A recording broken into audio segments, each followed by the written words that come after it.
Ça y est, l'État français a décidé de lutter fermement contre le coronavirus en fermant les salles de sport. Attends, je reprends mes esprits parce que ce petit sprint là m'a fatigué. Ah bah j'ai plus 20 ans.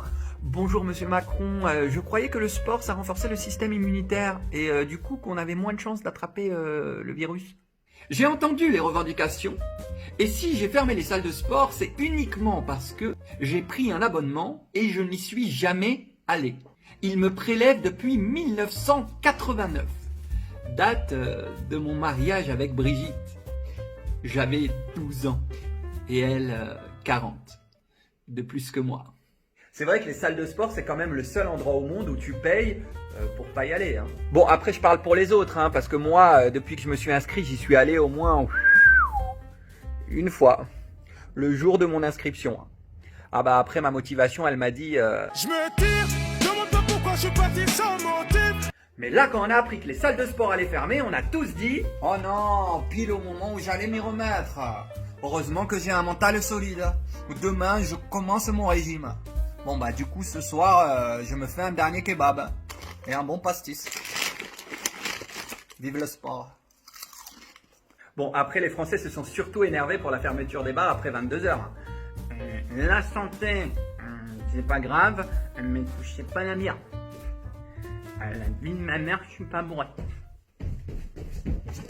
Mais je pense sincèrement qu'il faut faire confiance à notre gouvernement et respecter leurs recommandations bienveillantes à caractère obligatoire sous peine d'une amende de 12 000 € hors taxe environ.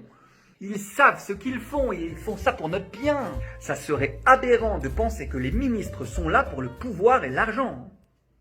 Attends, un ministre gagne en moyenne seulement 10 000 € par mois. Hein. Heureusement qu'on leur file des apparts de fonction et autres avantages en nature. Hein. N'est-ce pas, Gérald Darmanin? Blague à part, si les ministres français ont pris cette décision, c'est parce qu'ils savent très bien que le coronavirus est un gros alcoolique, oui, et qu'il va dans les bars à partir de 22h précises, pas avant, voilà. Et puis la journée, il traîne dans les salles de sport pour muscler son fessier, voilà, hein. C'est important de faire des squats. Et là, je peux te dire que le corona, il va se sentir bête, hein, parce qu'il va arriver et tout sera fermé. En France, on combat les virus avec des portes. Ah bah le gouvernement est très cohérent. Hein. Tout le monde sait que dans les salles de sport, on est tous entassés les uns sur les autres. Donc salle de sport, on ferme. Ligne 13, on garde. Apparemment, c'est climatisé. Après, moi, j'ai compris ce qui se cache derrière tout ça, mais je peux pas vous le dire, sinon je risque de... Bon ok, si vous insistez, je prends le risque. La fermeture des salles de sport, c'est un complot mondial pour qu'on devienne tous gros. Comme ça, on aura du mal à se déplacer. Et si on a du mal à se déplacer, on ne pourra plus manifester. Et si on ne peut plus manifester, plus de gilets jaunes. Macron, t'as eu ce que tu voulais là, non?